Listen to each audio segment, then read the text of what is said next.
সালাত আদায় করতে পারি না, এটা কাজা পড়লে হবে? ফজরের সালাত আপনি সঠিক সময় আদায় করতে পারেন না, এটা যদি নিয়মিত হয়ে যায় তাহলে সেটা কোনো অবস্থায় গ্রহণযোগ্য নয়।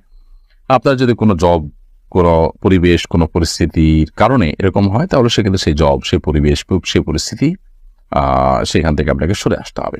আর যদি সেরকম কিছু না হয় তাহলে সেক্ষেত্রে আপনার যেটা করতে হবে সেটা হলো যে অলসতার কারণে এরকম হলে আপনি অ্যালার্ম দিয়ে শোবেন, যথেষ্ট আগে ঘুমাবেন এবং যাতে করে আপনার সালাত নষ্ট না হয় তার জন্য প্রয়োজনীয় সব ব্যবস্থা গ্রহণ করবেন। আপনি প্রয়োজনে অ্যালার্মের ব্যবস্থা করে রাখবেন। যারা সালাত আদায় করেন সে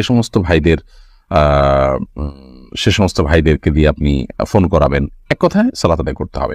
অনেক মানুষ এরকম আছেন যে ফজর নামাজ সকাল 7টা বা 8টায় উঠে নিয়মিত তারা আদায় করেন। এটা খুবই গর্হিত, খুবই জঘন্য, কোনো অবস্থাতে গ্রহণযোগ্য নয় যে আপনি 7টা-8টা বাজে উঠে ফজর নামাজ পড়বেন বা সূর্য ওঠার পরে সালাত আদায় করবে, এটা গ্রহণযোগ্য নয়। হ্যাঁ, কখনো এরকম কারাবদরে হয়ে যেতে পারে যে অ্যালার্ম দিয়েছি বা দিতে ভুলে গেছি, কোনো কারণে মিস হয়ে গেছে, তো এরকম হতে পারে। কিন্তু নিয়মিত হওয়া বা প্রায় হওয়া কোনোভাবে গ্রহণযোগ্য নয়।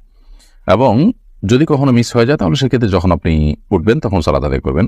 কারণ হাদিসে বর্ণিত হয়েছে, মান নামা আন সালাতিন আও নাসিহা ফালিউসাল্লিহা ইযা যাকারাহা ফাইন্না যালিকা ওয়াক্তুহা। যদি কেউ সালাত আদায় করতে ভুলে যায় অথবা ঘুমের কারণে সালাত মিস হয়ে যায় তাহলে সে যখন ঘুম থেকে উঠবে তখন সালাত আদায় করবে, এটাই তার সালাতের